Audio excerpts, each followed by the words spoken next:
जादुई मुर्गी और तीन भूत। बहुत समय पहले की बात है। एक छोटे से गांव में बल्लू नाम का एक आदमी रहता था। बल्लू काफी गरीब था और खूब मेहनत करके किसी तरह अपना और अपनी माँ का पेट भरता था।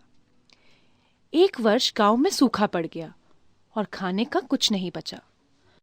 बल्लू ने सोचा कि पास के शहर में जाकर कुछ काम करता हूँ और 2 पैसे कमा के लाता हूँ। माँ मैं शहर जा रहा हूँ।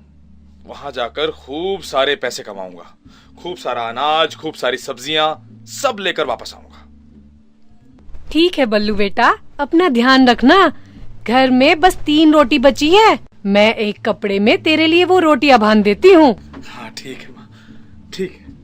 बल्लू की माँ ने रोटियां बांध दी और बल्लू चल पड़ा शहर की ओर। चलते चलते बल्लू थक गया था तो उसने थोड़ा आराम करने की सोची। इतने में बल्लू को एक कुआं दिखाई दिया। बल्लू ने सोचा, ये जगह आराम करने के लिए अच्छी है। यहाँ मैं अपनी रोटियां भी खा लूंगा और कुएं से पानी भी पी लूंगा। बल्लू ने रोटियां निकाली और सोचने लगा, 1 खाऊं, 2 खाऊं या तीनों खा लूं, कुछ समझ नहीं आ रहा। उस कुएं में 3 भूत रहते थे। उन्होंने बल्लू की आवाज सुन ली और डर गए कि आज उन्हें कोई खाने आ गया है। तीनों भूत तुरंत कुएं से बाहर आए और बोले, ए भाई क्या करने का भाई? ए भाई क्या कर रहे हैं भाई? ए मेरे को नहीं खाने का भाई, मेरे को बख्शने का भाई। मेरे पास मस्त आइटम है, मैं तेरे को देगा भाई।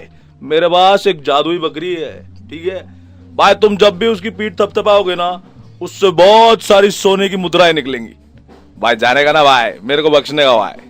बल्लू ये सुनकर काफी खुश हो गया और जादुई बकरी लेकर चल दिया। रास्ते में वो एक सराय में गया। सराय के मालिक ने बल्लू के फटे कपड़े देखे और बोला, यहाँ क्यों आए हो भैया? सराय में रहने के लिए सोने की एक मुद्रा लगती है। बल्लू ने बकरी की पीठ पर हाथ फेरा तो बकरी ने सोने की मुद्राएं निकाल दी। सराय के मालिक की आंखें फटी की फटी रह गईं। वो मन ही मन सोचने लगा कि कुछ भी करके ये बकरी उसे मिल जाए तो उसके वारे न्यारे हो जाएंगे। अरे आओ भाई आओ, इसे अपनी ही सराय समझो। इस सुंदर से कमरे में आराम करो, मैं तुम्हारे लिए खाने का इंतजाम करता हूँ। जी ठीक है। जब बल्लू खाना खा रहा था तो सराय के मालिक ने चुपके से बल्लू की बकरी चुरा ली और उसकी जगह दूसरी बकरी बांध दी। अगले दिन बल्लू अपनी माँ के पास गया और बोला, माँ देखो, मैं सोने की मुद्राएं देने वाली बकरी लाया हूँ, ये देखो। है? सोने की मुद्रा देने वाली? बल्लू ने बकरी के ऊपर हाथ फेरा तो बकरी ने सोने की मुद्रा तो नहीं दी, लेकिन खूब सारे मेंगने कर दिए। ये देखकर बल्लू की माँ बहुत नाराज हुई। छी छी, ये क्या लाया तू?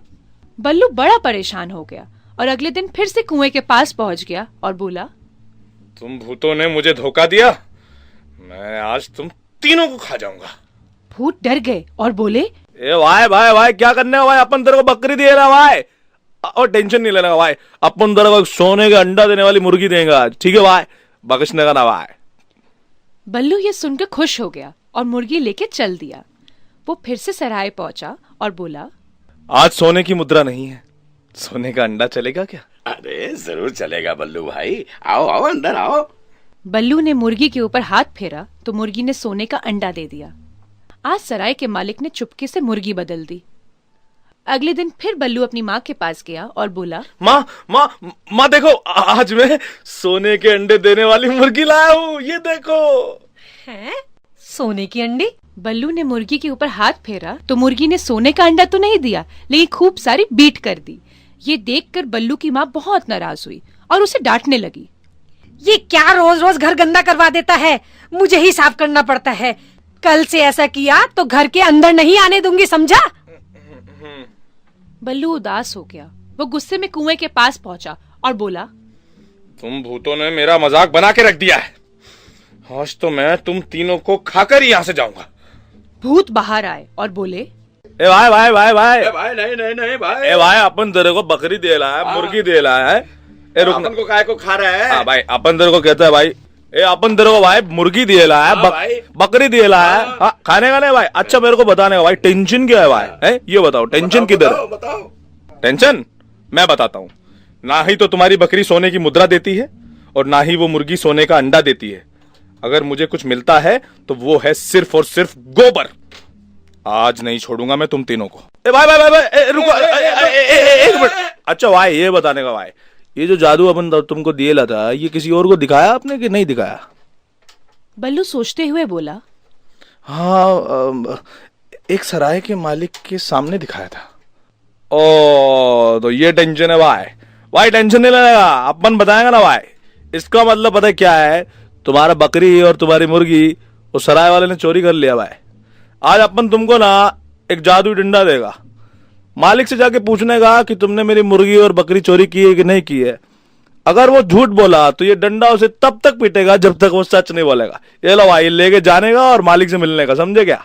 बल्लू डंडा लेके सराय के मालिक के पास गया और उससे पूछा, क्या तुमने मेरी बकरी और मुर्गी चोरी की है? नहीं नहीं बल्लू भाई, कैसी बात कर रहे हो? बस फिर क्या था, जादुई डंडा बल्लू के हाथ से निकला और सराय के मालिक की खूब पिटाई करने लगा। मर गया रे, अरे मर गया। कोई बचाओ रे, कोई बचाओ, अरे मार डाला। बल्लू भाई इस डंडे को रोको ना, इस डंडे को। ये डंडा तब तक नहीं रुकेगा जब तक तुम सच नहीं बोलोगे। बता दो, मैंने ही तुम्हारी बकरी और मुर्गी चोरी की है। इस डंडे को रोक लो, इस डंडे को रोक लो, मैं तुम्हें वापस दे दूंगा, सब वापस दे दे, रोक लो। अरे भाई रुक भाई तू। सराय के मालिक की बात सुनकर डंडा थम गया और सराय के मालिक की जान में जान आई। उसने बल्लू को उसकी जादुई मुर्गी और बकरी दे दी। आज बल्लू बहुत खुश था। वो मुर्गी और बकरी को अपने घर ले गया और वो धनी हो गया और अपनी माँ के साथ खुशी खुशी रहने लगा। तो बच्चों, इस कहानी से हमें ये सीख मिलती है कि हमें हमेशा सच बोलना चाहिए और चोरी नहीं करनी चाहिए।